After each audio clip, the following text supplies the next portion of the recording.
Hi, good morning everyone. Mayroon pong tanong na atin pong sagutin ngayong araw na ito. Ito po ay patungkol sa tinatawag natin na mga delay. Sabi pa niya, maayong buntag, Pastor June, ika 3 days na nako karon nag-attempt og withdraw dili palagi. Hi guys, atin pong sagutin yung tanong na patungkol po ito sa mga withdrawals na kung saan mayroong technical error. So, yan. Tayo po ay naglalakbay. Galing po tayo kanina sa lakad. And now, papunta na po tayo sa bahay, no? Pauwi na po. By the way, yung withdrawals po is ang isang maganda dito kay Xness kasi mayroon tayong live support, no? So, mayroon tayong live support na kung saan pwede natin puntahan and then i-chat natin. First na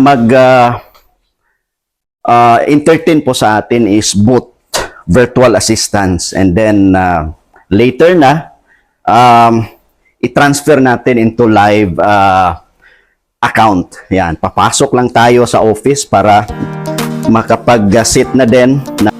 Ang unang gawin natin po is i-login po natin yung Xness account natin dito. And then, pagkatapos na malagin natin, by the way, lahat ng mga technical errors like withdrawal, deposit, trading difficulties, technical error, lahat-lahat na, dito po tayo punta sa support. And then, i-click natin itong tatlong dot na to dito sa taas.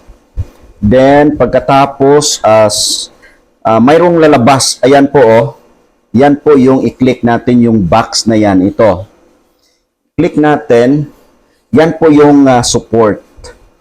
Okay? So, support. Bali, i-type lang natin dito yung first na mag-entertain sa atin is virtual assistants, meaning bot. Gaya po nito, bot po yan lahat. And then, ang gawin lang po natin, i-type lang natin to transfer me to live support. Yan. So, pag na-type na po yan, transfer me to live support, pwede na po ninyo i-click ito.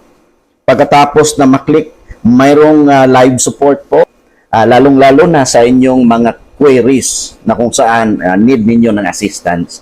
Punta lang po kayo, i-open niyo inyong Xness na account, and then doon sa nasabi ko na kanina, sa chat box, i-type lang po ninyo ito, transfer me to live support. So, kung makikita ninyo, yan po yung instruction ko kanina sa client. So, sabi ko sa kanya, punta kayo ng live support. And then, ginawa po niya, and then in just 5 minutes, ito po yung nangyari. Ayan, in just 5 minutes, sabi niya, naka-withdraw na siya, no? And then, gamit yung GCash. Sabi ko sa kanya, pabiro, instant man kaayo, bro. Ayan. So, yun lang po. Marami pong salamat. And again, this is Coach Sam. If you want to know more in Forex trading, follow for more.